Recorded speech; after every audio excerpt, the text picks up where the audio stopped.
Morning, everyone. My name is Neil Donnelly, and I'd like to welcome you to Warrenville, Illinois, specifically the RRD Library located on the 5th floor.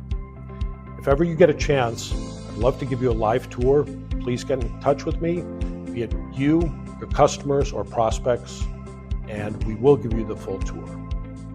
First and most importantly, happy anniversary to all of you. Thank you for making this company the great company that it is. It's been 160 years and it is definitely worth celebrating. A few little notes on history. The company was started in 1864 by my great-great-grandfather, Richard Robert Donnelly. You'll see some pictures here of him and his wife, Naomi Donnelly. After a few very successful years, unfortunately, the company hit a road bump early on in its existence. I refer specifically to the Chicago fire of 1871. In 1871, just 7 years after Richard Robert Donnelly, R.R. Donnelly's founder, had arrived in Chicago to run printing operations that featured modern, steam-driven presses, this pioneering printer was ready to open a new, modern building in Chicago's Central Business District.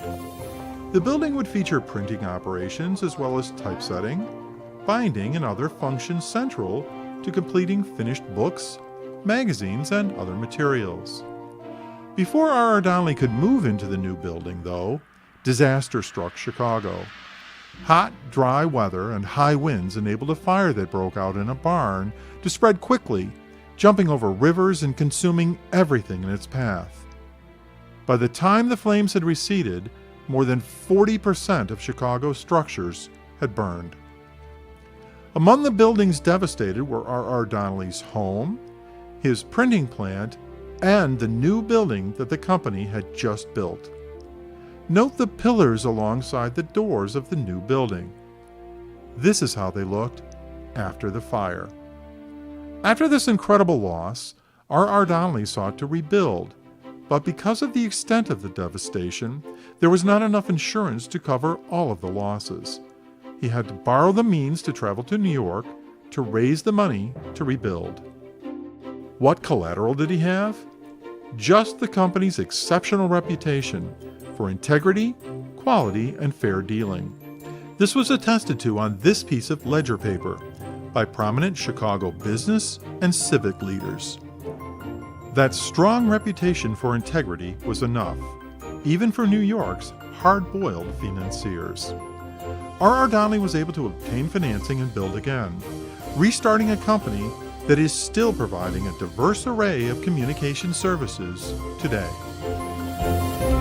The very best part about this library is it is one big historical document for our whole company over the 160 years. For example, the letter from 1871 that Richard Robert took to New York to secure funding to rebuild the company, we actually have that letter in its original form here in the library.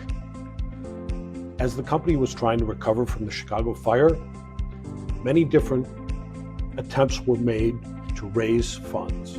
One of them was actually in keeping what we do, and that is Naomi Donnelly published and then we printed a cookbook with all of her family recipes. In fact, and you'll see this in this library often, this is actually one of the original cookbooks from 1871.